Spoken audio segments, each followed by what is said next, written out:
We just allow others to join in. Give us a few seconds.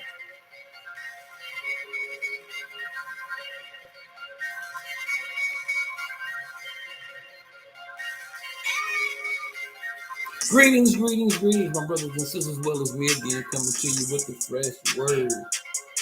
Now, have you ever known anyone or heard someone say, I could have left you or it ended our friendship long time ago?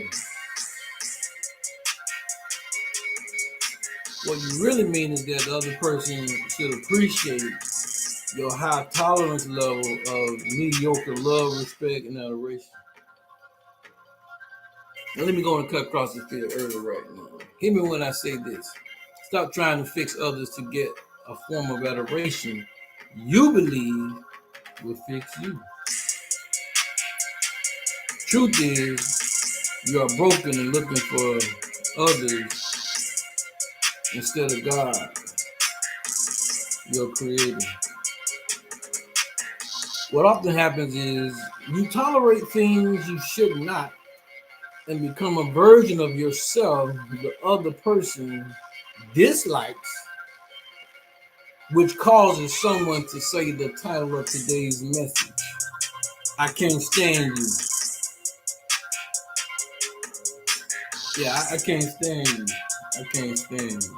Yeah. For those that are listening by conference line, yeah, you know, that's the title, I can't stand you. Have you ever asked your best friend or someone really close to you, hey, what do other people say about me? You ever ask that? Ever ask somebody, what do other people say? What does street committee say about me? You know,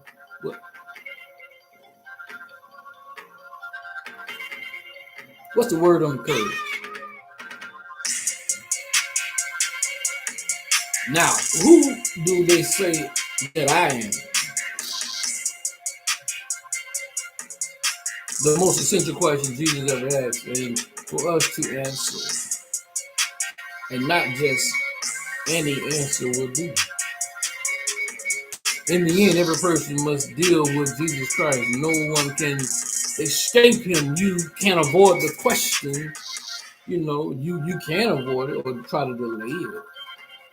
You know, kind of postpone it for later. Pretend like you didn't even hear it. But you will answer that question. Now, the Apostles' Creed gives us 4 descriptions of Jesus who help us answer that question. Jesus Christ is, you know, his only son, our Lord. You are to give him the name Jesus because he will save his people from their sins. That's in Matthew 1 and 21. Matthew 1 and 21. Now, he is the hero of the story, y'all. It's about the mission of Jesus. The reason he came, you know, Christ is the Messiah. A title, not a name. The anointed one. See, the anointing was a sign that God had called a king or prophet or priest to their position. To call Jesus the Christ means that he is the one whom God promised to send to deliver Israel and bring salvation to the world. That's in John 3:16. Years ago, they used to have a sign posted in the end zone at football games in the NFL. It had John 3:16. I used to see it all the time. I remember as a kid. I watched football with my father. I pointed out and noticed that. I'm not sure if they still doing that with the way things are. But yeah, John 3:16. See, the only begotten means one and only, or absolutely unique, or one of a kind, and there can never be another of the same kind. The term stresses the unique nature of Jesus Christ. Why don't you say this with me? I am one of a kind. Say it with me. I am one of a kind. Yeah, you one of a kind. See, to call Jesus God's only son means that he shares the same essential nature as the Father. He is not similar to God. To call him God's only son means that he is God the Son, and thus worthy of the same worship, adoration, praise, and reverence that we give to God the Father. He is the God man, 100% God and 100% man, not 50-50. I just messed up some of y'all theology. Or God appearing as a man. No. Therefore, God exalted him to the highest place and gave him the name that is above every name. That at the name of Jesus every knee should bow in heaven and on earth and under the earth, and every tongue confess that Jesus Christ is Lord, to the glory of God the Father. Now that can be found in Philippians 2 verses 9 through 11. Yeah, Philippians 2, 9 through 11. Romans 10 and 9 says it like this. If you confess with your mouth Jesus is Lord and believe in your heart that God raised him from the dead, you will be saved. But you got to believe in your heart. And you confess with your mouth. Then you got to take action. What does that mean? Does it mean that he is always watching over you, making sure you're good and not breaking any rules, and getting the proper, due? As a servant, that is. As a servant. It doesn't really mean that. I don't know. I think not. Now, remember, my brothers and sisters, that Jesus is really not interested in making your lives miserable. See, that's what the enemy will tell you. No. Holding you down, holding you back, saying you can't have no fun, you can't live, you can't do this, you can't do this, you can't do that. No, that's what the enemy wants. That's why he don't really want you to get SAVEG. He don't really want you to do all that. That's a lie. Jesus is a good master. He's the King of Kings, Lord of Lords. It is not as if he has no concern about your dreams, your goals, your aspirations, your abilities, your interests, your strength, your skill sets. He wants you to use them. He really do. He wants you to use all your skill sets. But for his purposes, which are ultimately the purposes for which you were made, you were created, and given these skill sets and abilities and opportunities. See? You want to operate in God's perfect will, not the permissive will. See, making Jesus Lord, Lord, does not mean you become something less, but becoming something more, something greater than, and definitely not equal to. Let me go and cut across the field. Hear me when I say this. Once you make the decision to make God Lord over your life, guess what?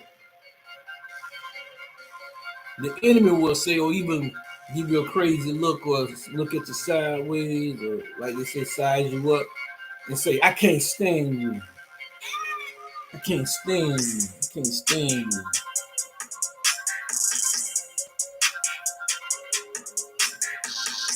Now, do not think, my brothers and sisters, that as your Lord, what Jesus only wants of you. He don't only want your service. He don't only want your tithe, your offering, your money, or even your obedience. I know I'm cutting across the field and messing up some of y'all little theology.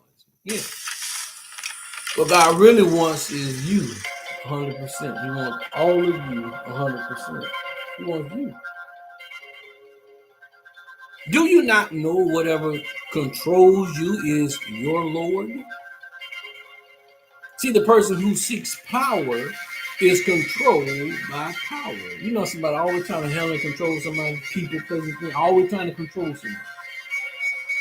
You may know somebody like that. Yeah, you may know somebody like that. See, the person who seeks acceptance is controlled by the people he or she wants to please.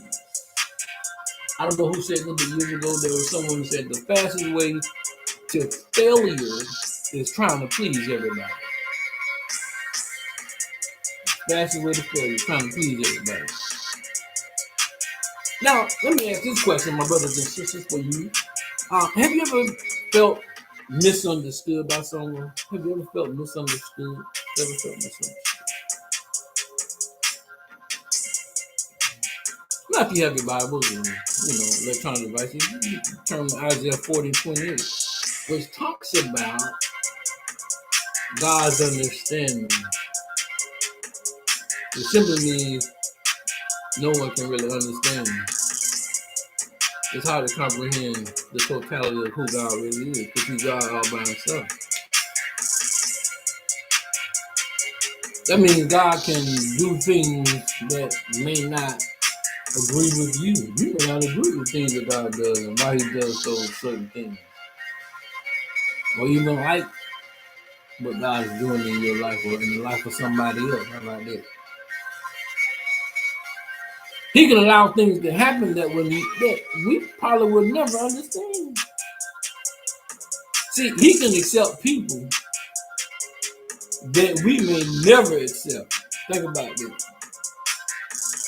See, the key is we must learn and realize that He's God all by Himself. He can do whatever He wants to do. And that we are not God. We're not God. And guess what, my brothers and sisters? I'm so glad I'm not.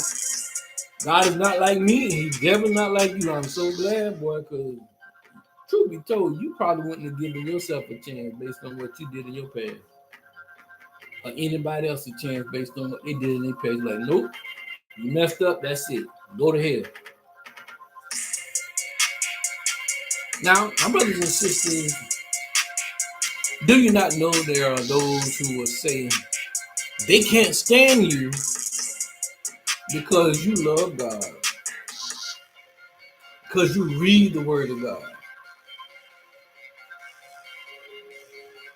Someone may be asking, what do you mean when somebody can't stand you? Let me break that down. It really means someone who thoroughly dislikes you. Now, you ever heard somebody say, I can't stand the sight of them?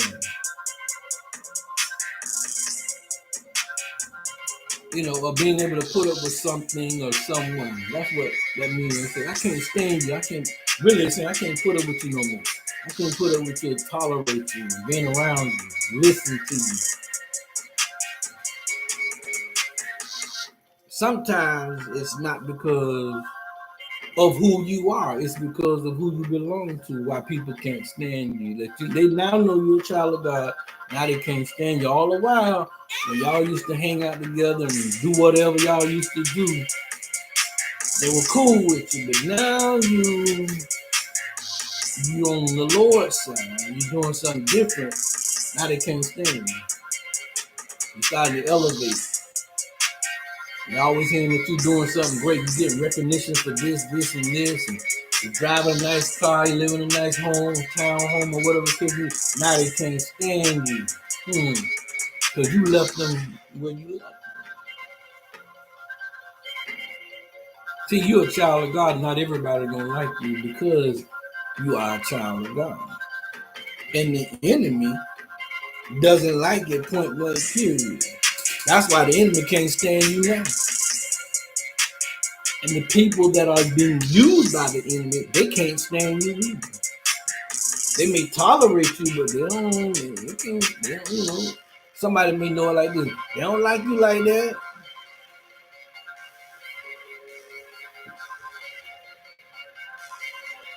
Some people realize your very presence can change the energy in the room, and they're like, "Ooh, I can't stand her.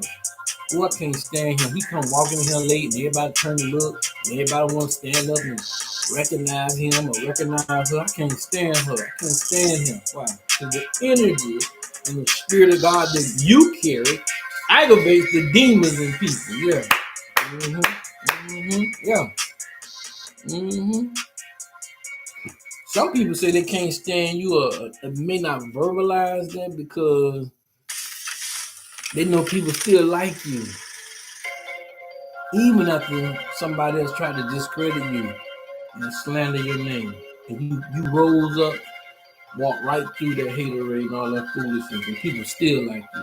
And then you got folk over there sitting there saying, I can't stand her because they thought you were gonna fall, that you were gonna fail with all the stuff you went through. When somebody tried to throw shade in your name or expose you, and you got exposed, but in a good way.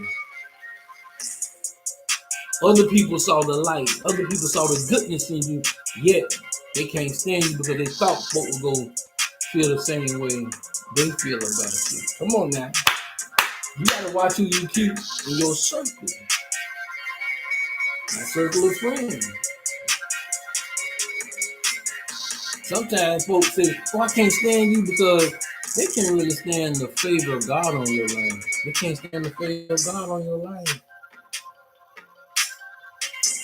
And then you didn't wait for them to give you an apology for what they did wrong to you. You kept it moving. Now they can't stand you for that. Are you serious? I'm just dropping some nuggets of knowledge on you. Who am I talking to? They can't stand you because you didn't call them for help. Think about it. They put you last on them, but you the first one they call when they need help. But they can't stand you. Really? Really? See, listen to what Jesus says about those who think they have God all figured out. They got God all figured out. I got some words for you. Come on now. Especially when it comes to suffering, the suffering of others. There are people that, you know, are so judgmental. When somebody makes a mistake, they're so judgmental, don't have nothing else to do with them. Like they're so perfect. See, it can be found in Luke 13, verses 1 through 5. God does not want us to sit in a judgment position, or God does not really want us to sit at the judgment table and deciding who should go to heaven or not, or who he should forgive, or who he should bless. Come on now, there are folk that think that they've been in church so many years and they got so comfortable, they just want to judge everybody, who going to heaven and who going to hell. Really?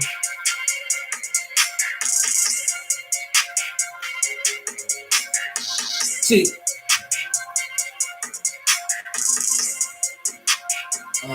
if you do that,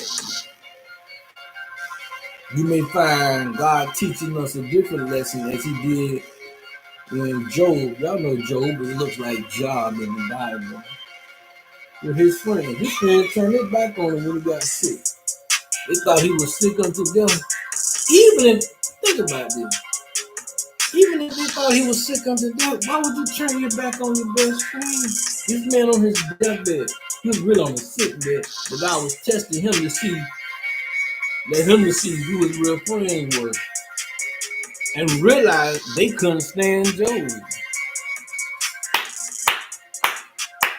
Think about it. When he went through what he went through, God gave him better friends, a whole new crew of friends, gave him a whole new wife, and he had more kids, and gave him double of everything that he lost. You know, Job had it going on. He got more money, more investment, both business contract, everything. He leveled up because he went through the test. And God wanted to show him his own life wasn't really for him, y'all. His own life. She couldn't stand the fact that he was trusting in God the way he did. Come on, man. She the one told him, why don't you curse your God and die? Now that's the one to death do us part. I love you, I love you. No. Now she was the one that said, why don't you curse your God? She didn't say my God. Why don't you curse your God and die? That's why God gave me this word. You got to realize those that say in their heart and even in their mind, I can't stand you. They're on the other side because they see the light of God working through you. Think about it now.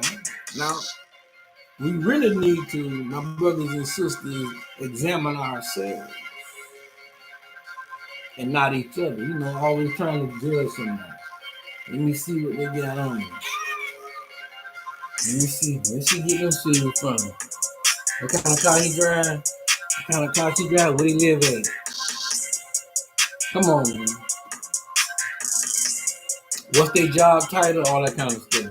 What church they go to? Are they a member?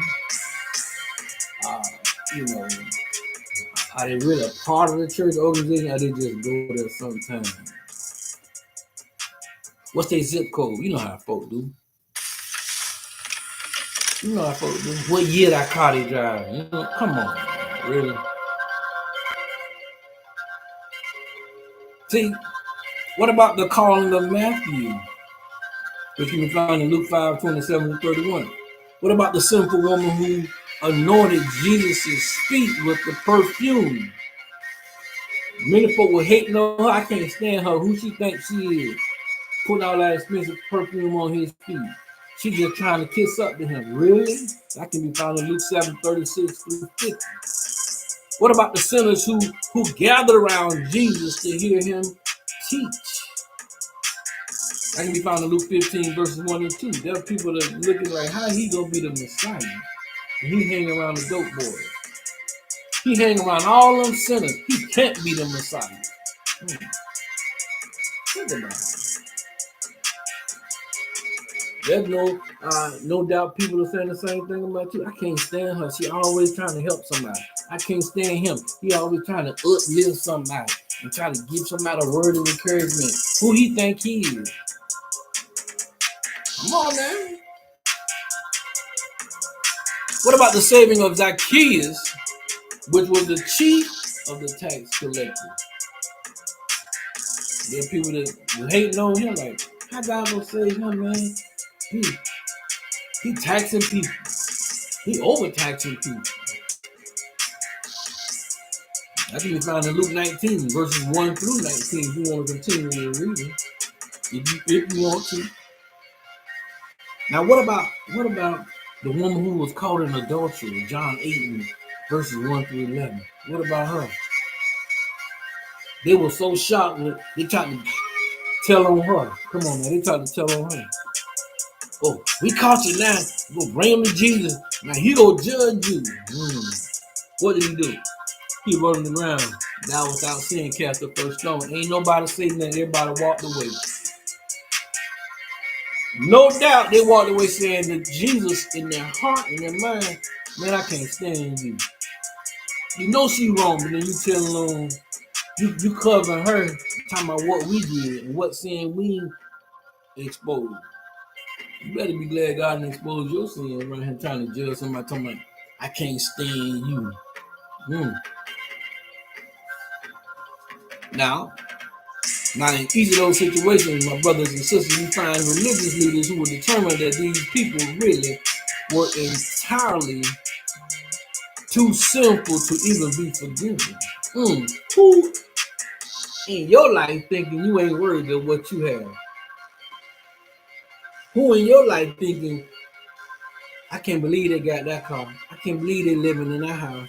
I can't believe she married him. I can't believe he got her as a wife. They don't need all that. They don't need this. She too good for him, or he too good for her. How many people in your life, when you really look around, you're probably saying, I can't stand you. Man, I can't stand you. You think you all that. Just because you go to church on Sunday. Just because you are part of the organization. I can't stand you. Come on now. And they just want to condemn Jesus because it's like, ain't no way he's supposed to be the Messiah. And he associating himself with them folk right there. No doubt folks saying the same thing about you. They're supposed to be so high and mighty. Look at who they hang out with. Woo!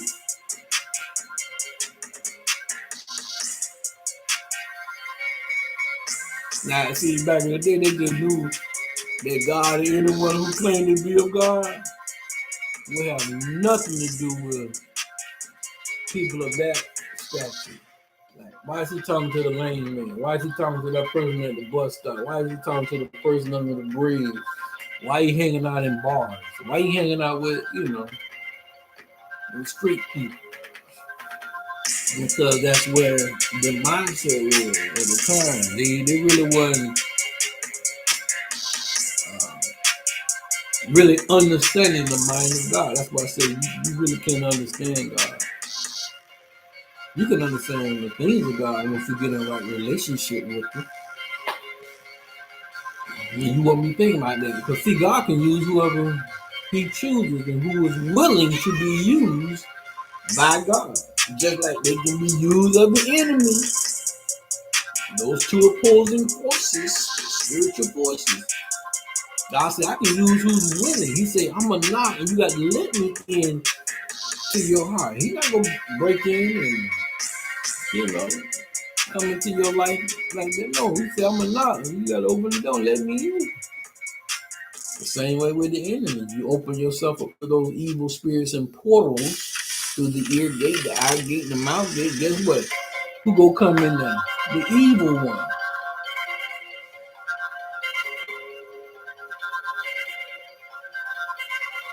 Now, let me ask you a question. Have you ever felt that some people are really unworthy of God's forgiveness?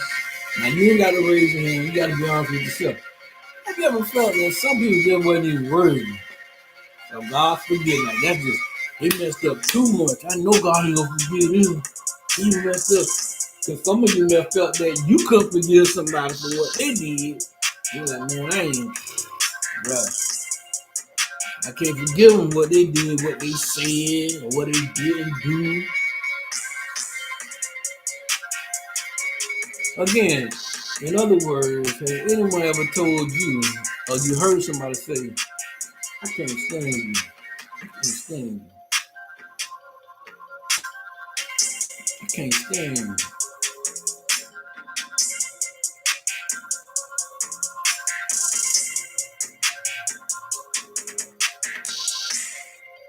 Hear me when I say this. Hear me when I say this. In hating sin, however, never are we to hate the sinner. That's why I think a lot of church folks get it twisted. You think because you done got cleaned up, got your life right, you gonna hate on somebody else who trying to get it right and looking down on somebody. See, nor are we to decide for God who is and is not worthy to be forgiven.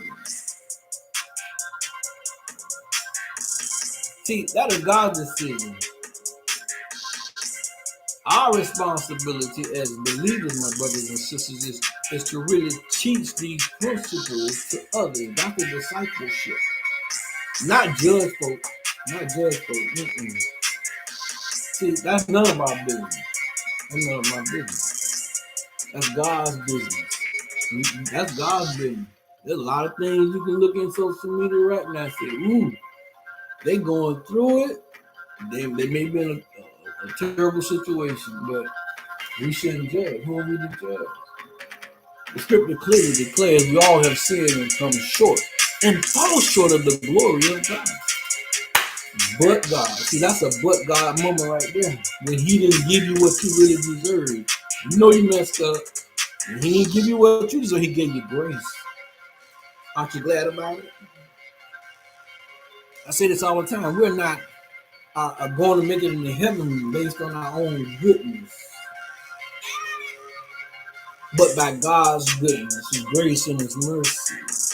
No matter how good you are, think about it now. There's always somebody better. No matter how hard you work in service of God, guess what, y'all? There's always someone who works harder than you. There's always somebody who works harder than you. We cannot earn our way to salvation. You can't pay your way into salvation. Come on now. Truth be told, there are those and many things we do not understand about each other and especially about God. Come on now. In Proverbs 3 verses 5 and 6, it says, trust in the Lord with all your heart and lean not to your own understanding. In all your ways acknowledge him. And guess what? He will make your path straight. God will straighten you out. Don't Don't try to straighten them out. Let God straighten them out. Even if they say, I can't stand you, they thank God. But you may not be able to stand me. But God does. God does. See, it is this trusting faith that becomes difficult at times. We are so conditioned to believe on what we can see and relying on what we can understand. That's where the problem comes in, right there. I remember years ago, I always make this reference as a kid. My dad would say, hey man, you can't believe everything you see. You just can't believe everything you hear. He said, you can't believe everything you read. I was like, what? Third, fourth, fifth grade. Now he talking to me like this. I'm like, huh? What you mean? I can't believe everything I read.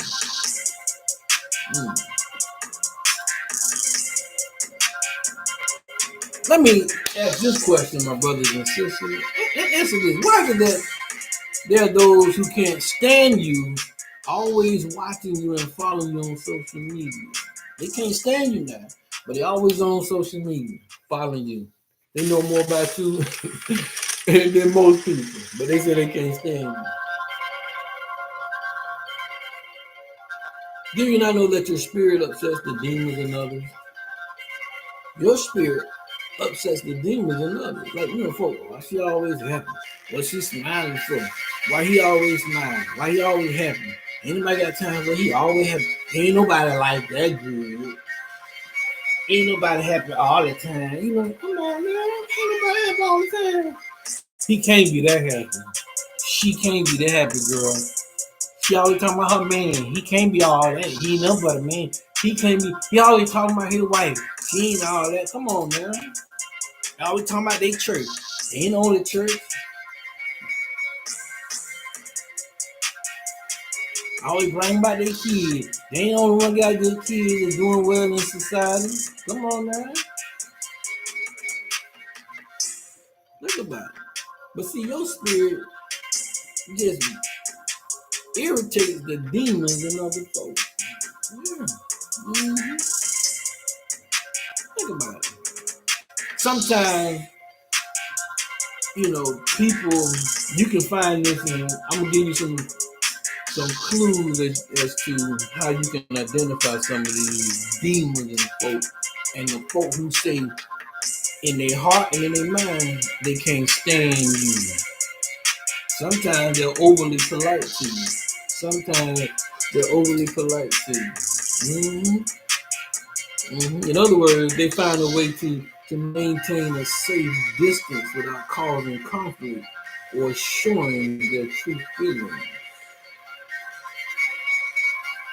Notice those that are often too busy to speak with you, talk to you, or even spend time with you. What about those who don't want to engage in conversation with you? They always respond with adverse answers, kind of throw you off. Like I said, cut across the field. They change the subject, so to speak. Oh, yeah, you gonna start listening now. A light bulb came on, right? Yeah, you gonna start listening, paying attention. Think about it.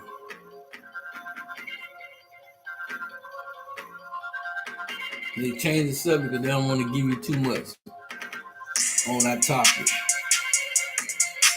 They don't want to give you too much information about what they know or what they heard, or they go reveal how they truly feel about you. That's why they cut across the field, change the conversation. Think about it, man. And they really don't want to engage in your conversation. Think about it. See, this lack of engagement is often a sign that they are not really interested in forming a deeper bond and connection with you. So don't worry. Don't worry. This is why you should form a bond with the Most High. This is why you should get closer to God, because a lot of folks get so hurt when people seem like they turn their back on them, or stop calling them, or stop texting them, or unfriend them, or stop bring them on social media. You'll be amazed how many people get all wrapped up in their feelings and be so emotionally distraught. So emotionally distraught when somebody unfollows me. This is the world of the time we live in. Right? It's all based on folks who sit in their heart and their mind, I can't stand you.